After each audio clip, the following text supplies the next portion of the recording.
It's the two ordinary cops back, and it's a bit unique today. It's just the two of us again, Schultzy. How are you, mate?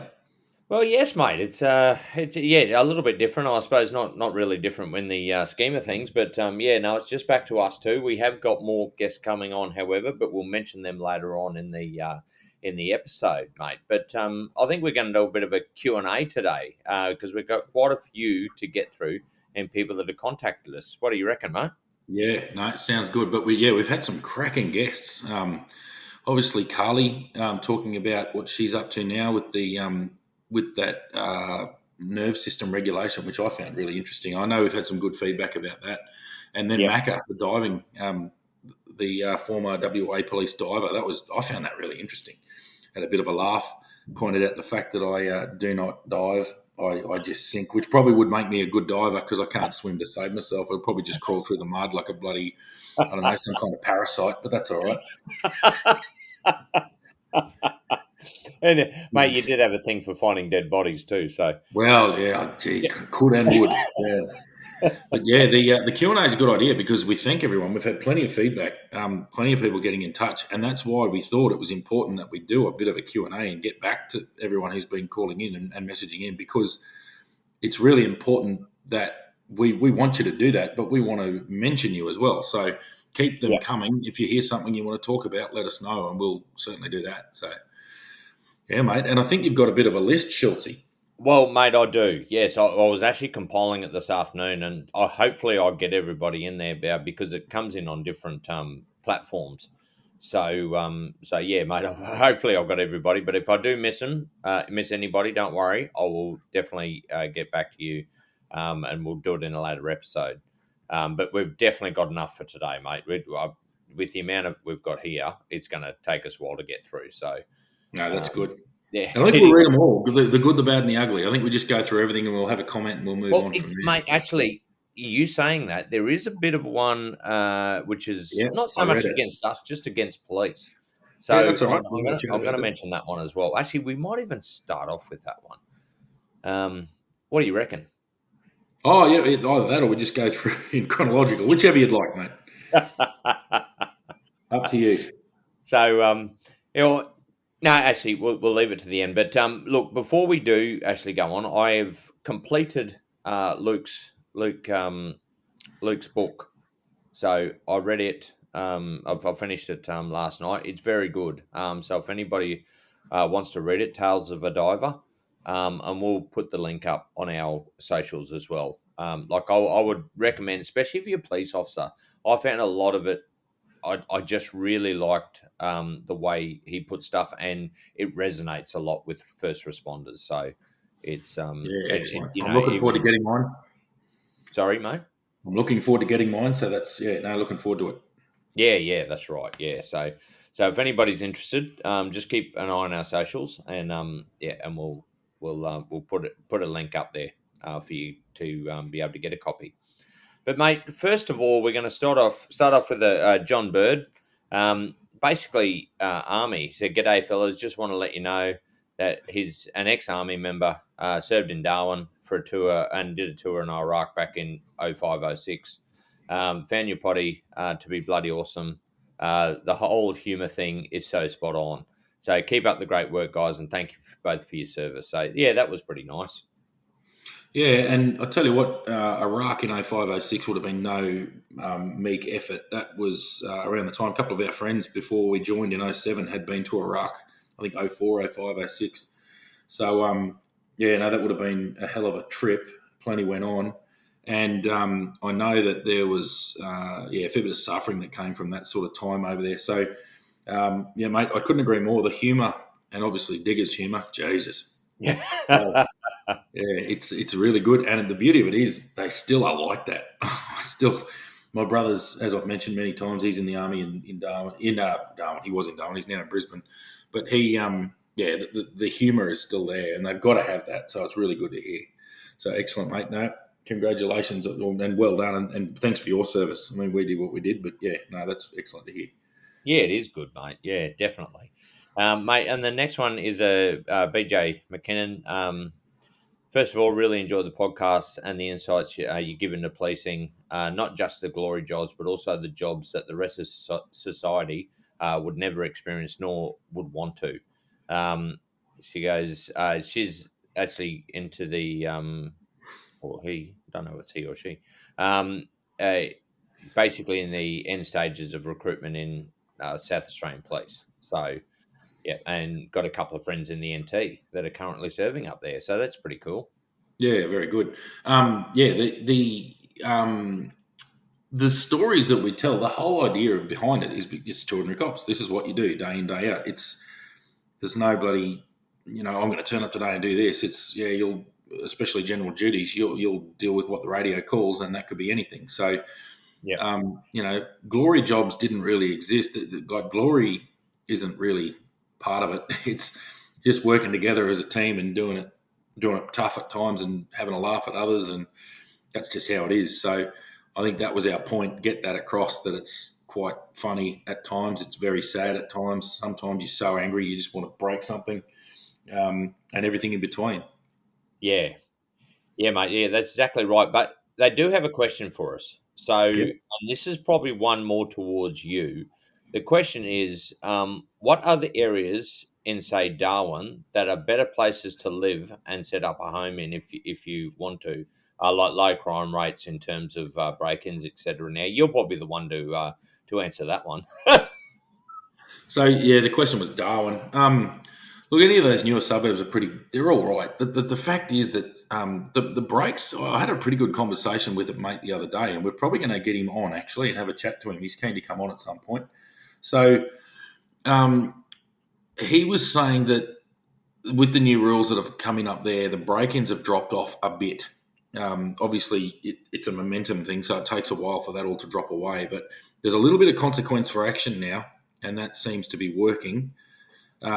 But I found we're in Zacoli. I never had any problems. So that was a suburb of Palmerston. If you get police housing, you'll pretty well always end up in Palmerston. The rural area is always pretty good for breaks. I don't think anyone out there had too much trouble. Closer into the cities, not too bad. The places I found pretty rough were the south end of Palmerston, the older suburbs in Palmerston, like Maldon and places like that. But I never lived there, so break-ins sort of happened randomly. Um, in Darwin, we found that the northern suburbs just above the airport were a little bit wild.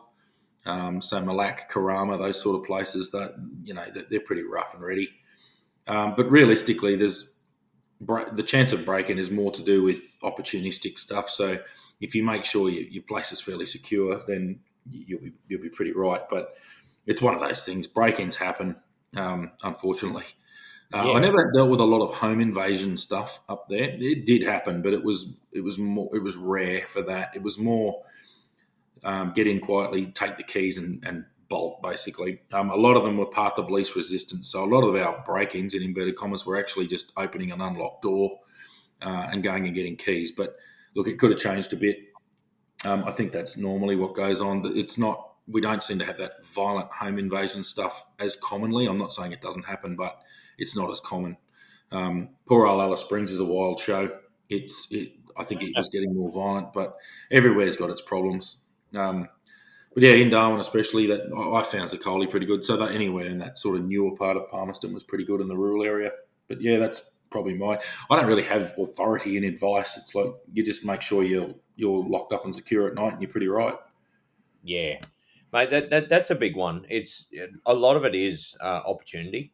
I know, especially like even in Brisbane here, there's quite a few break-ins and all that sort of thing. But you find they're along the train lines. They jump from the more, from the other areas and or where they commit more crime. But of course, they come into the affluent areas because you can probably get better bang for buck. It's a bit of a business for them, I suppose.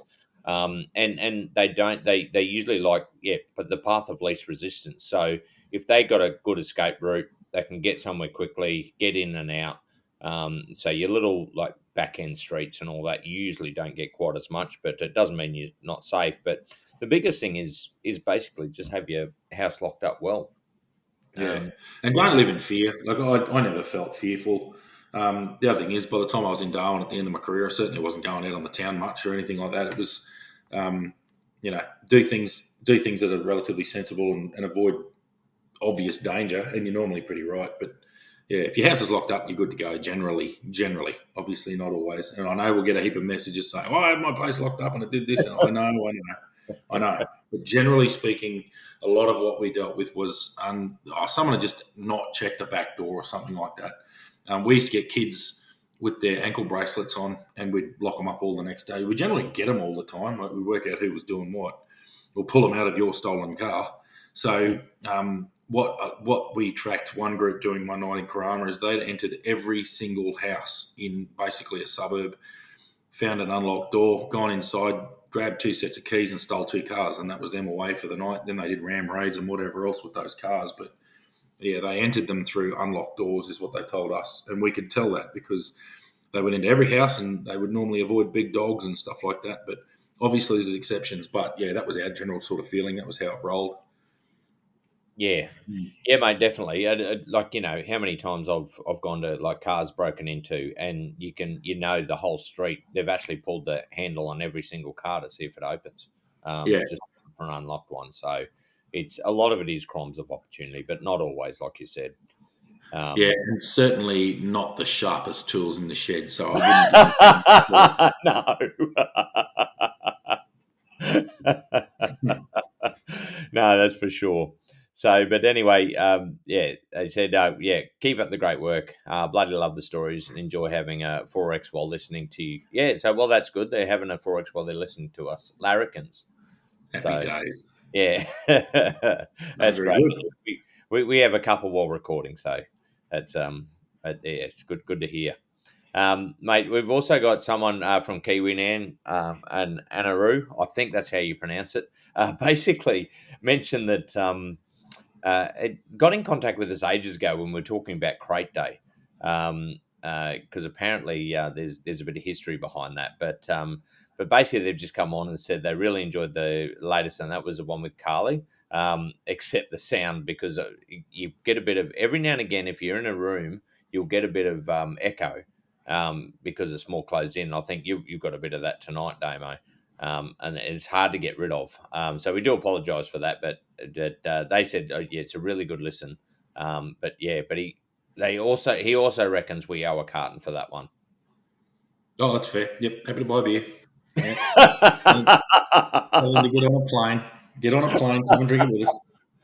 We're getting there. We're 2 ordinary cops. We're not very good. We probably, when we get some money, we might actually buy some equipment.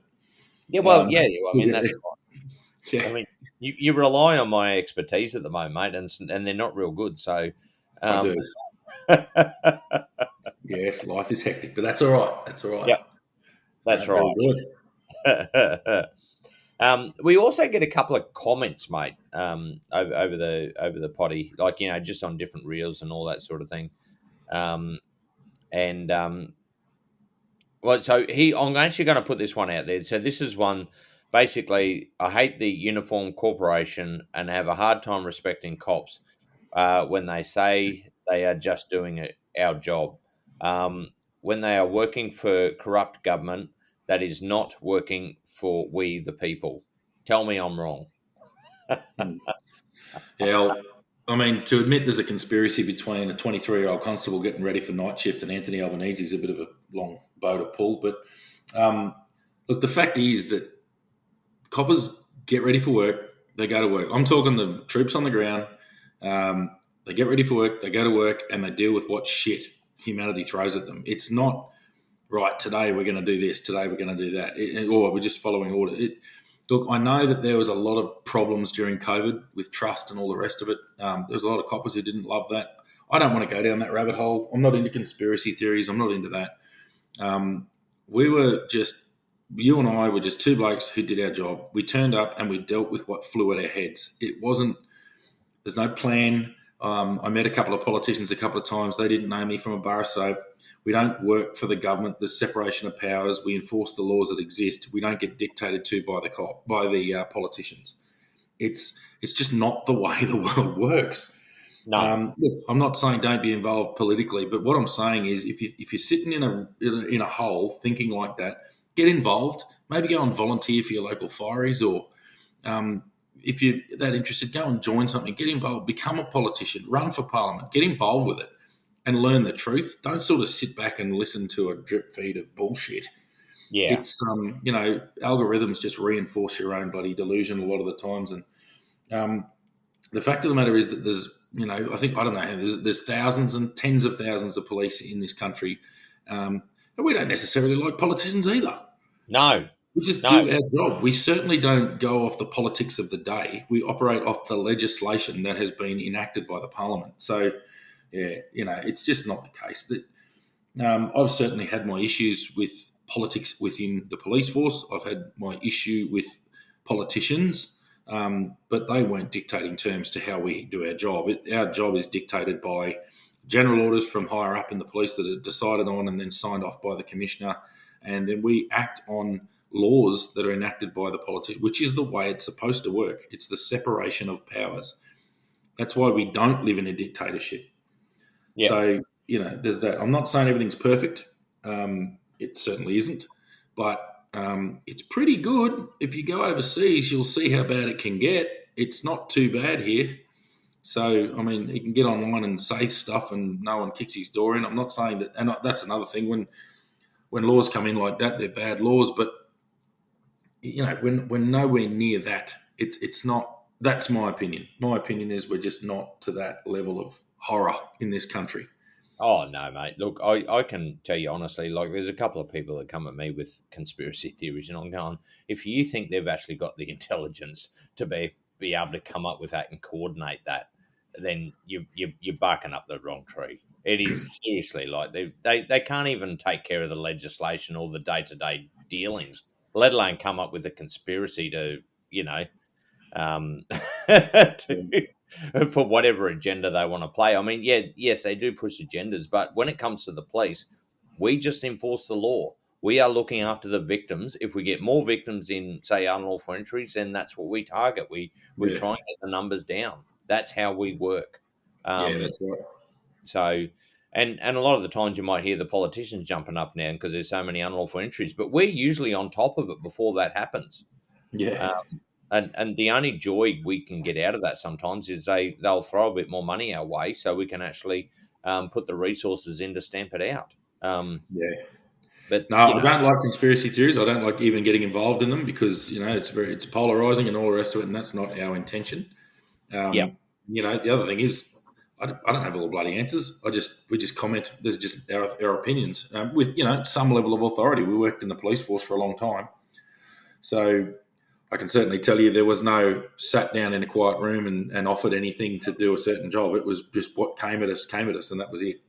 yeah, no, that's exactly right, mate. That's exactly right. So, yeah, so John, just like Damo said, go and get involved in something. Actually, see the truth on the other side. Yeah, Is our advice. For whatever it's worth. If you listen, I don't really care. If you do, I don't really care either. Um, but mate, we've got one from a Josh. He actually from Kiwiland went over and he was OIC of Larger Manu for quite a bit recently. So just want to let you know, no, I'm from NZ Police. I moved to Australia for a better life. Started as a non-sworn role in QPS. And after listening to your podcast, I decided to make the jump over the NT as an ARP. Um, yeah, so I think he's just left Larger Manu. When he first sent the first message, he's in Larger Manu, but based out of Catherine, which happens a lot, especially in later years. A lot of people that are stationed, they get sent out there to be OIC because they're just understaffed, unfortunately. mm, Whereas back when we started, there was actually permanent members out there, or gazetted members, I should say, out there. But yeah, so he just said our podcast gave insight into a lot of it, and yeah, basically, especially Larger Manu, because both of us served quite a considerable time in Larger Manu. So yeah, that was good. Yeah, so he's decided he's going to stay in the NT for a bit longer. He's enjoying it, and he's back in Catherine again. But yeah, he also said it opened his eyes up to a lot of things, that people don't really see, especially in those Large Mano, I mean, you're entering into the Tanami Desert there, so you're right in the centre of Australia, and it's a whole new world. Um, that people, eh, oh, the majority, very small percentage of society get to see what it's really like out there. What do you reckon there, mate? Yeah, it really it's proper isolated. Um, I've never felt more alone than I have out there at times, especially because considering how junior we were when we were out there relieving, and just the sheer volume of work for such a small place, and the violence. It was Yeah, violent. There was some wild stuff that happened out there. Not necessarily against us at the time out there. There was a little bit, but not a heap. It was more just the violence against each other, and I mean that's pretty universal to these the communities. Unfortunately, some of them are pretty wild places, yeah, and the violence is horrendous. You're taking people to the clinic and they've got extremely serious injuries. You're dealing with homicides. There are homicides out in these places, not unregularly. The things that would make mainstream media in a major city happen per capita way more often out in those communities. So they are tough. And Large Amano, just because we've worked there, we know it. And when I say worked there, we did substantial relief periods out there as very junior members. So yeah, it sort of was burned into our brain because it was our first experience of that out in the bush, and it was wild. The other thing I'll say about the bush was the pace is not as fast as the major centres. Now, the major centres, you turn up to work and your head starts spinning, and it takes about 3 hours after your shift to finish when it finally stops. It's extremely busy in those major centres. You don't necessarily get that all the time out. Well, you don't get that all the time out in the communities, but when it's on, holy shit, it's on, yeah, Schultzy. yeah. Oh, So, yeah, and yeah, it's you couldn't you need another 100 cops to effectively deal with things, and you just got to make do, and you've just got to go. And we've spoken about that a number of times before, but yeah, it's definitely not for the faint of heart, and it definitely tempers the way you do business, or just you'll make a decision on how you do business, and it might be that you have to back off and maybe approach later on because you simply can't go hard. Simple as that. yeah. Mate, that's Mm. exactly right. I would say, look, the work sometimes out there can be a little bit more consistent. So, like you said, when it's on, it's on. Sometimes you'll go for days, and that's where we've worked for. I think I did 38. You've done 43 or something like that, Yeah, and it just doesn't stop. And there might be like a job, a job, a job, a job, and it just continues over days. Like you have 4 jobs, but they just keep on going, and then you've got a whole lot of remands, and you've got to get them out. And a lot of the time, you spend a lot of time actually in the station because you just don't have the resources. So there's only 2 of you to do the job. The good thing I would say with larger Manu, and because Kalkaringi is so close, they used to work together quite a lot, yeah, um, and try and relieve the pressure, which was important. So, and look, mate, we used to have some great barbecues with the swap over either Kalkaringi or larger Manu police. It was actually quite good. There was a lot of camaraderie out there. That's what we found anyway when we were out there, and yeah, just some great support from your neighbouring stations. And like working those locations, you'll get to see some of the most fantastic places. Like we went down. I know. OSC. I won't mention his name because he's still in the job. But we went down to Supplejack because that was part of Larger Manu's area mm, as a road trip, and we were doing motor vehicle registry stuff on the way. Supplejack's the most remote station in Australia, yeah, as or our outback. It's like for fuel and all that sort of thing. So yeah. road. Yeah, so you do get to see these fantastic places, mate. There's actually just another one you mentioned there, like horrific injuries. There are. I think one of them was it was actually Catherine, but one of the injuries was the woman. Her injuries were likened to I think through the autopsy as being thrown out of an airplane at like 20,000 feet or something. Yep. Um, this is stuff we see. I wouldn't say consistently, but it's pretty horrific. Some of the stuff we see, you would actually think some people would be dead from some of the injuries we've seen. Um, Oh yeah, yeah. Oh, we're on a tangent, but I'll just stay on the tangent for a second. I remember a job in Tennant Creek where a we got a call for in crime. This is that we got a call by GDs that a fella's been hit by a car doing highway speed, so hit at 110 k's an hour, just entering into the north side of Tennant Creek. And a sober witness driving the other way described the person flying in the air like they were nothing. And she said they went so high in the air that had a triple road train been coming the other way, they would have cleared the entire truck before they hit the ground again. Anyway, we thought, well, okay, no problem. We just got a pedestrian strike and the person's dead. Simple as that. Anyway, the ambos go, no, not dead. We're going to hospital, but he won't make it to hospital. And then it was, okay, no worries. Well, we'll meet you at the hospital. We'll lock down the crime scene and we'll meet you in there to sort of secure the body and have it ready. We get to the hospital and they're like, nah, still going. We're going to evacuate him. We're going to call a plane. We don't think he'll survive when the plane gets here. Anyway, this kept going. So Tennant Creek to Alice Springs. Alice Springs received him, went, there's no way he can survive, but we'll just keep treating it. It's like, he's not dying. Anyway, they evacuated to Adelaide, which is I've mentioned before, is the escalation point for NT Health. Gets to Adelaide, and the information we get back from Adelaide Hospital is that, basically he's on life support, very unlikely to survive, and they would let us know when he died.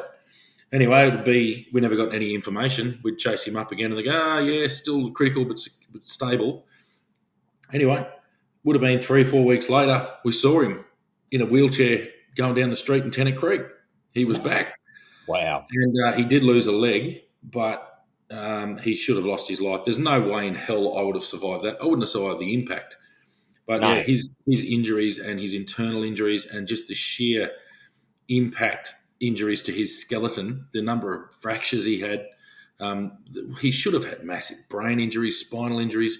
Anyway, he had a artificial leg fitted not long after that, so talking months after that, and he continued to hobble around Tennant Creek until I left, probably 18 months later. So just incredible how the sheer impact. And some of the other injuries you see with violence, like physical violence against each other, you think there's no way a person could survive that, but they do. And then other times they don't. So it's one of those things. It's a wild place, but that was that remote. Oh my God. Yeah, it was a show. Yep. It was, like we've said plenty of times, most of society just could not even comprehend some of the stuff that we saw. But that's why we say, you've got a front row seat to the best show on earth, because you do see it. And it's like the bad, the good, and the ugly. So that's for sure. Mate, and so I'm going to go on another one here. So we've got James Harrison. He said, love the potty. Must admit, when I found it, binged every episode over an embarrassingly short period of time. Now, that's a considerable effort these days, because these haven't been very long, and we've got 80. Well, this is going to be the 87th episode. Yeah, wow. And our longest is over 2 hours. So, I think that was Ben Hoskins, wasn't it? That was. I think so. But you must be dead set sick of hearing our voice. I know we are. Yeah. No, we appreciate that. It's good to hear that. We've got stories to tell, so that's good to hear. But nothing special about us, mate. You could talk to pretty well anyone who's sort of willing to share their stories, and they could tell you similar stuff, probably far more extreme as well, and some a lot more interesting. And but that's just the nature of the beast. It is what it is. So that's good to hear. I know if you're ever doing a long road trip or something like that, podcast can keep you going, but I get sick of them. I turn them off after a while and just listen to the air and the air ripping past the car. Yeah. So, well, he's currently serving VicPol GD's senior Connie, so loving it. He said looking forward to a future episode, and love your work that not only coppers have a good chuckle from our worries. So good to hear. And it also gives some normalisation as well. He actually said he wished he could make it in October for our event down on the Gold Coast, but unfortunately won't be able to. Which is a bit of a thing, mate. I've also got to backtrack. Sorry, I forgot to. Did I mention John before? No, I haven't actually mentioned John yet. So John got in contact with us. Massive fan. Been listening since episode 1, Spotify. Um, the thing away from, but yeah, I admire everything that the brave men and women who put on the uniform do every day. Great podcast going, boys. He drives trucks around WA. Listeners keep him losing his mind behind the wheel, which is probably a good thing when you're driving those trucks. My dad was a truck driver, and we always used to look for stuff to listen to. So I'm glad we can keep you entertained. That's for sure. Mate, one question he did ask. He's always interested in what vehicles we used, and what do you think are the most capable for the job? And he Yep. was surprised to say that I think you mentioned this one, the Toyota Orion was one you thought was pretty hard. Oh, yeah, it was fast. I wouldn't say it was my favourite. You've got to remember, you sort of need different cars for different things. So, a lot of our crime stuff out in the bush, you don't need to go fast, but you need to be reliable. So, we were pretty lucky, especially in the drug squad. We had a Prado and a 200 series Land Cruiser, and they were good. That was what we needed to go out in the bush. You're pretty comfy in them. And we were doing very long distances over rough roads, so they were good. I always liked the Hilux. People sort of, I don't know, give it a bit of a ribbing, but I quite liked them. I know you snapped a couple in half, but I never did. It was, but those little two-wheel drive Hiluxes for town general duties, they were excellent. You could put prisoners in the back. You had a back seat for all your gear, and they were little rocket ships. And you don't really need to go. You don't need to be a V8 supercar. You just need to get there. They were really good for that. I found out in the bush the 79 series Land Cruiser utes were good. They were tough. You couldn't really break them. Very capable four-wheel drive. So it was horses for courses. When I was in those fast pursuits before they started ramming us, well, that's sort of after my time. I never got rammed in a police car, but plenty did. I really liked that little V6 Camry. It was super slippery. But you got to remember, I was the DS. So I used to get in the granny car, which was the four-cylinder Camry, and I used to, let the boys take the other fast ones because they were the ones doing the job. I'd sort of just catch up afterwards and make sure it was all sweet and sort of just be a supervisor. But I never had a car. I'm just trying to think of a car I didn't like. We did have a Ford Falcon station wagon. That was rubbish. That car was it was an old car when it was brand new. I never liked it. There was nothing nice about it. But as a result, we thought we'd just flog the pants off it and see if we could basically get it rotated out. And we drove it out in the bush and basically treated it like a Prado. And in the end, it kind of took all its punishment. So it it probably proved itself a little bit. I think it was my least favourite. Yeah, I wasn't a big fan of that. I know people speak highly of the Kia Stingers, but you got to remember, you got to have a certain vehicle for a certain job. Those Kia Stingers go like the clappers. They're really good for traffic stuff, for hooking really quick along the highway to get to things, to get to crashes, to catch up to pursuits. But yeah, it's all so sedans were really good for being slippery. But once you got there, you didn't really have anywhere to put people. You couldn't carry a lot of gear. I like that little middle ground. I never needed to be going, 1,000 k's an hour with my hair on fire. I just needed to get there and know that I could sort of deal with different terrain because the territory is a pretty wild place. So you might be in the town, but then all of a sudden you're driving through the bush. So you kind of need that reliability. But yeah, I don't know. I kind of liked them all. I'm an Isuzu fan, but we had a couple of D-Maxes, or one D-Max in Trident for a while, and it was considered just the carry car. So it was stuff you just loaded up with crap and drove to wherever you needed to go. But I quite liked it. A lot of people didn't, but I enjoyed it. So mate, I don't know. I'm probably a bad judge. I didn't really hate any cars that we had.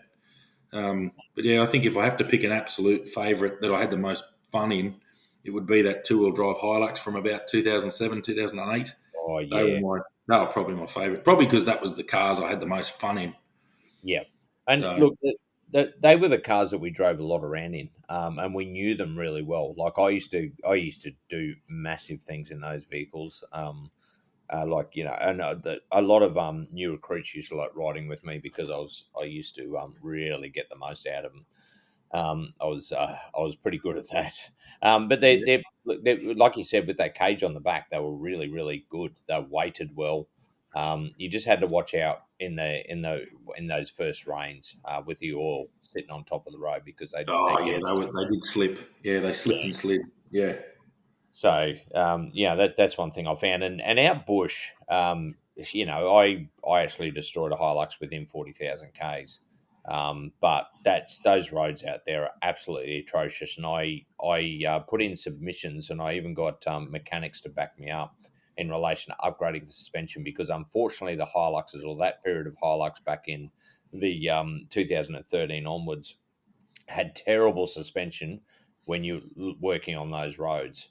Mm. And the department had to, I think they had to, how many, I can't remember how many times they welded the chassis because it kept on cracking. Um, and in the end, they just wrote it off because they said, "Oh no, it's just beyond repair." But that was within 40,000 k's. So Yeah, you're a um, hard man, Schultzy. I am hard. Mind you, and I'm telling people now, I did not drive those cars slowly. I had a lot of shit to do out there and a lot of kilometres to cover, and I did it at a considerable speed. I can tell you that. Um, Mm. but Yep. yeah, I mean, other than that, I think the best thing they did, I didn't really like when we first started. We had the Nissan Patrols. They were under Yeah, they were a slug. they were the 3 litres, 4 cylinder or 6 cylinder or whatever they Oh, were, I don't know. Yeah. and they were absolutely terrible. The aircon had cut out if you went over 100k an hour. They just sluggish. And then we went over the V8 Land Cruiser, and that was a much better deal. Yeah. Well, how's this, mate? You're right. I didn't like the patrols, but one thing I did like, I even liked the mobile police station. Oh And yeah, that was yep, that was a mobile that was a medium rigid truck with a big bloody almost like it wasn't a shipping container, but it looked like one on the back that was basically a mini office that you could hook up for deployments out in the bush. And I enjoyed driving that. You just sit in the front of it, something different. I wouldn't want to be a truck driver for a living, but I enjoyed driving that because I was one of the few people who had a truck license. So I'd jump in and away yep, you go. It was a long, slow trip out the Barclay Highway to get to Avon Downs, but I enjoyed it. yep. Yeah. Yeah, no, and look, we used to take it at bush a couple of times. I think it went out to Kalkaringi a couple of times from memory. Yeah, no, that was a good thing. I don't think we had it towards the end, did we, or was it just all We part of had it? one in Tennant. I think Catherine gave theirs to Tennant Creek. I can't remember the details, but I just enjoyed the truck. It was just Mm, something different. It was easy to drive. It was a bloody 5-speed synchro mesh box. It wasn't like it was a challenge, but it was good. It just poked along. It'd do its 100k an hour. But yeah, yeah, I enjoyed it. And I think what I enjoyed it because those operations were enjoyable. Especially my best memories are actually out on Avon Downs with that, doing cross border operations with Queensland Police. And they turned up and did, oh, how good's this? You got the mobile police station where the computer's set up in there. If we've got drink drivers or drug drivers, you'd bring them in there and do the BA, the breath analysis in there and that sort of thing, and had all our paperwork squared it away. And yeah, you just had everything there. You had a big fridge in it, so everyone had cold water on the stop on the side of the road. It was just a handy piece of kit. You could carry a lot of gear in there, and you had plenty of stores and plenty of supplies, and it was good. It was bloody handy. I enjoyed it too. yeah. Well, that's true. Actually, mate, I'm just going to go back a little bit there, talking about the Land Cruiser, the V8 Land Cruiser. So when they first came out, I was working out at Large Manu, and colleague or the sergeant out there, and we went to a job. Anyway, we had to arrest this bloke, and he kind of ran, but he ran out in the bush, but it wasn't proper bush. It was more the just the flats. And anyway, he took off. It was a bit at night. There was a bit of a hump that he ran over, and then kept on running as he was heading for the trees. And anyway, I took off him on foot, and the sergeant jumped in the Land Cruiser and just gunned it.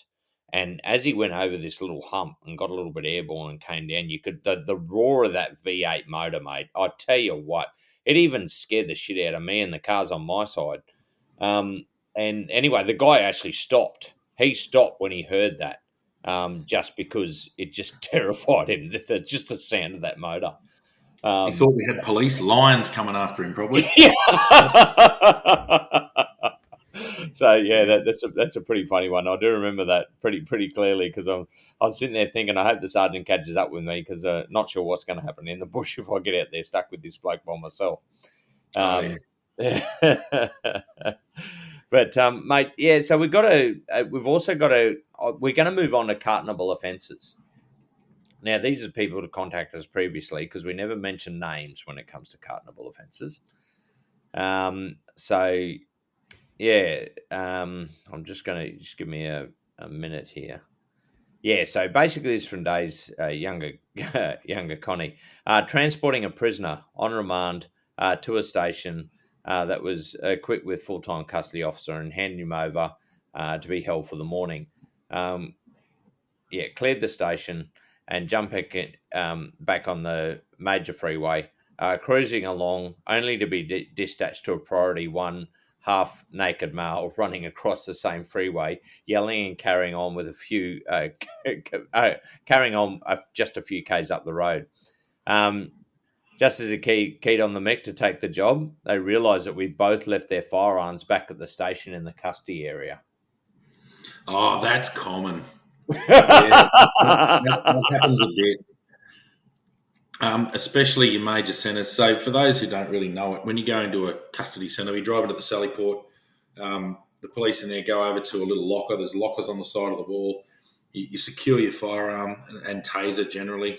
I can't remember. Anyway, you do that, and you take your key, you lock the little lockbox, and then you take the key with you, and then you do what you need to do inside the watch house because the watch house is a sterile environment. Yeah. So when you come back out and get in your car to leave, you go back to the lockbox, get your Glock, and away you go.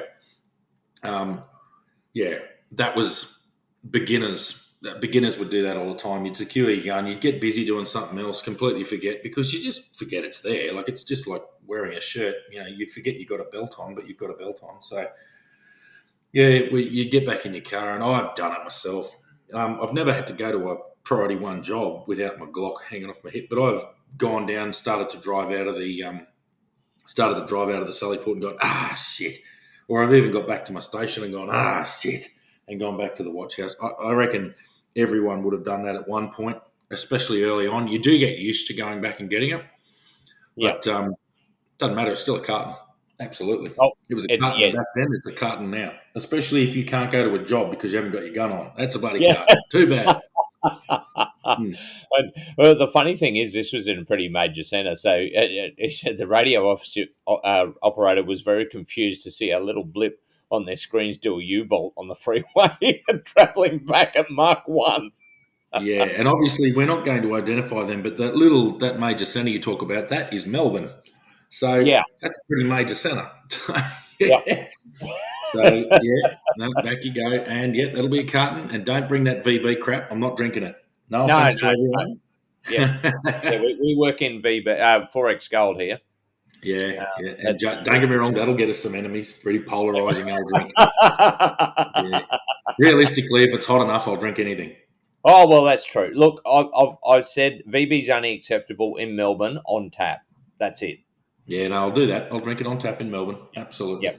Yep. And I will. Even in southern New South Wales, I drink it. It's close enough to the source. Yeah, that's right. Yeah, mate. Actually, talking about leaving your belt, I remember I was actually in Maningrida, and look, you didn't always, especially in the morning, if you were going down to just do a random thing, you probably didn't always put your belt on. And anyway, my colleague and I just headed out just to go down and do a quick errand, and we didn't have our belts on. We ended up having to attend this quite a volatile gathering of people. In the end, we went to grab one person, but then we realised we didn't have our bloody belts on. And we're going, oh shit! And the crowd started to turn towards us, so we had to release him, jump back in the car, and go back to the go back to the station and actually kit up properly. So look, mate, I will say that's a carton, and I'll make sure that the other cop that was there with me, I won't mention his name. I'm not sure if he's still in the job or not, but he'll owe a carton as well for that one. Yeah, and look, back in the day, that was a bit of a thing, especially at Bush. It wasn't common. It wasn't a general order that you had to always be armed. There was the rules were a bit more relaxed around that out in the bush because you kind of did what you needed to do. There was a fair bit of common sense involved. There probably wasn't the level of weaponry and the level of violence. Oh, that's not true. It was always been violent. People just did things differently. Yeah. Yeah, but now that would be a breach of general orders. Now, like you Oh, can't possibly go operational these days without full kit, full camera, full everything. You can't. There's none of this just ducking down in the police car to do something without being in full kit. It's just that is a bygone era. Um, yeah. but yeah, these days it simply would not happen that you don't do anything. I think I don't even think anyone remote in the NT now. Correct me if I'm wrong, but I don't think you can even drive a marked police car into town to do what we used to do back in the day. If you did a remand run, you might have it as your car while you're there, and you might whip down to Woolies in plain clothes in the police car. I don't think you can even do that anymore. So Oh, right. um, yeah, I think that's all been changed. If you do need to go and get groceries because you're staying overnight, which is fair enough, you do need to do it, and that's the car that you're using. I'm pretty sure you've got to be in full kit. So, Yeah. but once again, correct me if I'm wrong because I could be wrong there, but that's my gut feeling on that now. Yeah. Yeah. Well, look. Yeah. Look, I can understand it, especially from the departmental level. Yeah. However, I did kind of like the old way as well. It was a bit more human. It was pretty relaxed. It was people being people. Like, a lot of people wouldn't understand. What do you mean you're in a police car? You're in a fully marked cop car. What are you talking about? It's like, well, yeah, we're coming from a very, very remote community. We were in full kit when we brought the prisoner in. We've got in at 1 and 2 o'clock in the morning. We've stayed the night. We might be going out to get breakfast or something, but we're not on duty yet. When we drive back out there, we're probably in full kit. Sometimes not, um, because you're not really on duty. You didn't. You might respond to something and then you'd call for backup or something like that. Just as in not backup, but you'd call for other resources to come and deal with the matter.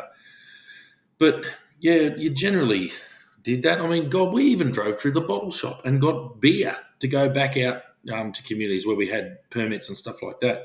And it wasn't an issue. You'd bloody load up the back of the police car with all your groceries to go back out bush, and you'd probably throw a few cartons of beer in the back seat, and away you'd go, probably in bloody thongs and shorts and a t-shirt.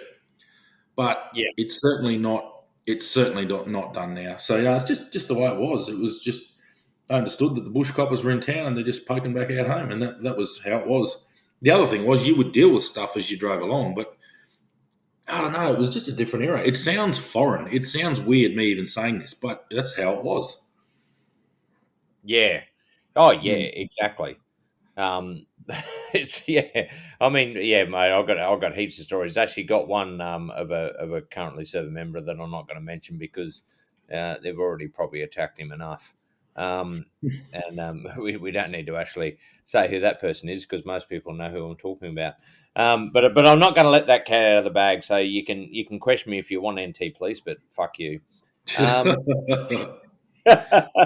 um, but yeah, mate, mate, we still got a couple more of these cartonable offences because we've been kind of stacking them up here. Yeah, Um, so we got one on a couple of basically. So it's just I'm just going to put the quick comments in there because this is more from Fireys. Basically, a broken bell housing on a pump, training accident, but put the truck out of commission while they had to get the pass from WA. So yeah, look, that's definitely a cartonable offence.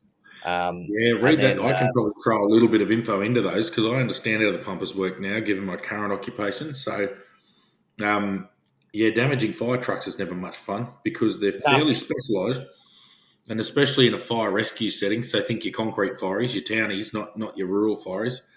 The Northern Territory was a bit different there. There was only one fire service, and they did everything.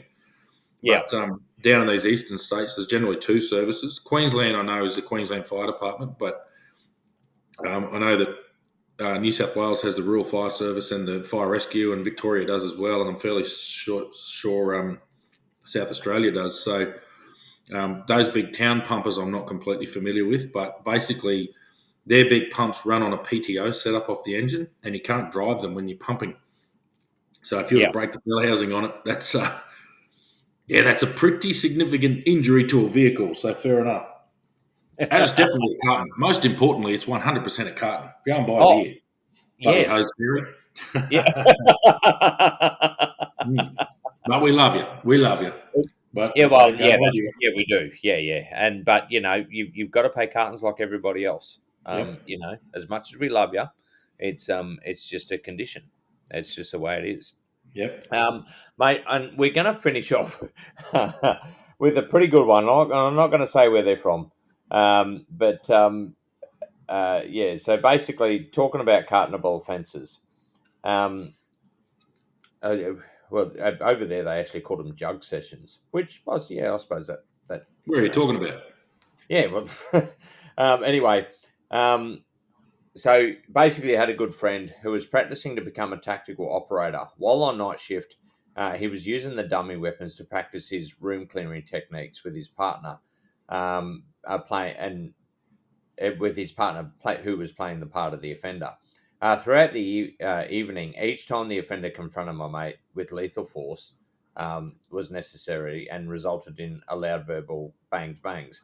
However, the final scenario, his colleague decided to lower his tactical threat uh, to the guy actually doing the operation to make it non-lethal force required.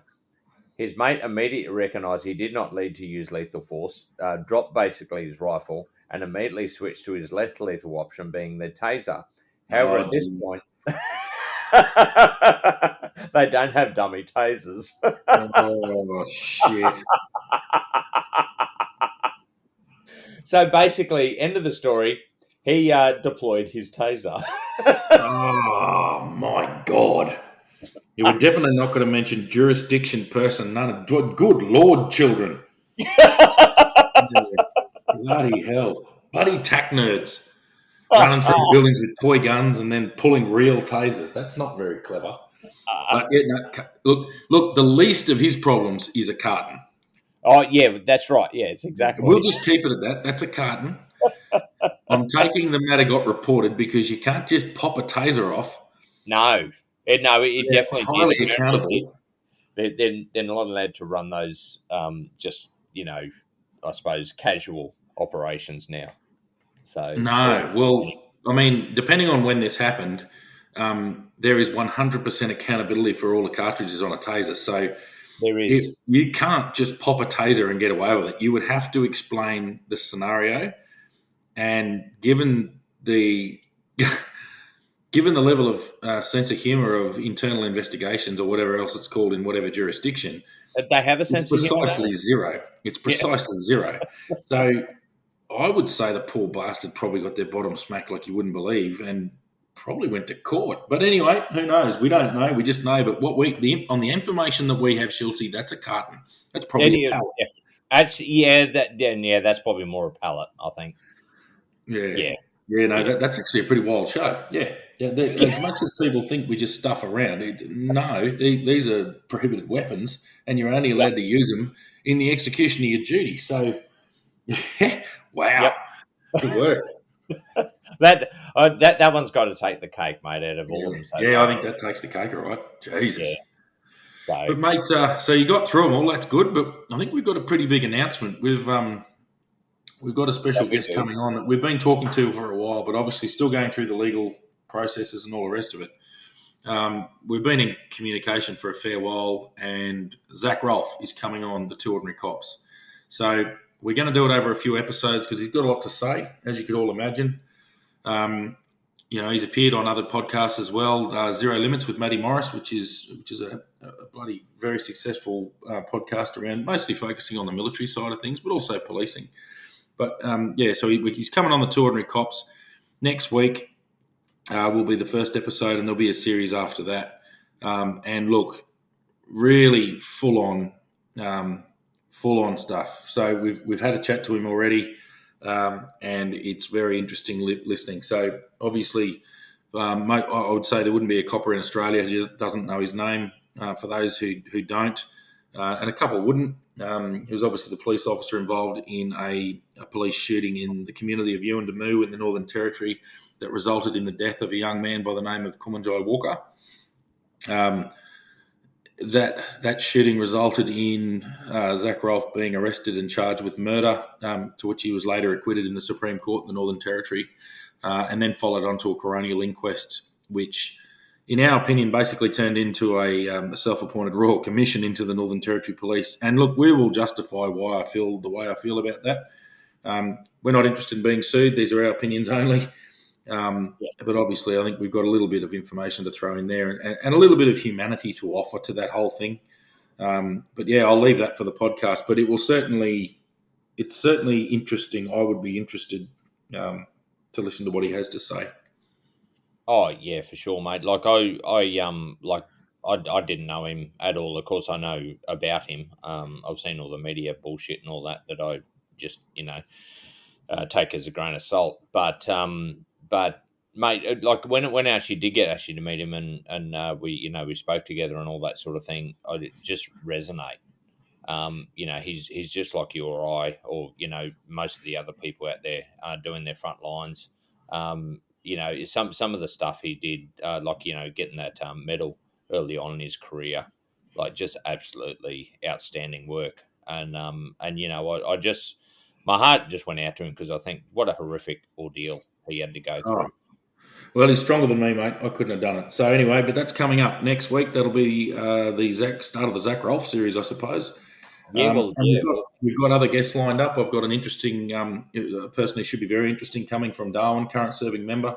So we've got some really interesting stuff coming up. So hang with us. We just thought we better catch up with everyone who's written into us because we're really grateful for the support. We love the fact that you like the podcast. We'll keep talking if you're happy to keep listening.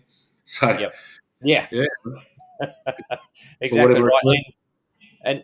And in saying that, mate, I'm just going to let the listeners know I'm also catching up with Bob Rennie tomorrow night. So Perfect. No, good old yeah, Bob. yeah. So he was one of our early episodes for those that listen to all of them. Yeah, He's just a great bloke, fantastic, big leader, and quite a big influence in both Damo and my career, I'd say. yeah, So definitely. What do you yeah. reckon, Schultzy? That'll do us, mate. Mate, I reckon it will. So, for everybody listening, thank you very much, and stay tuned for next week. It is a cracker. We've already basically recorded the first episode, and yeah, we like it a lot. So, hopefully, you guys do as well. Yep, no worries. All the best.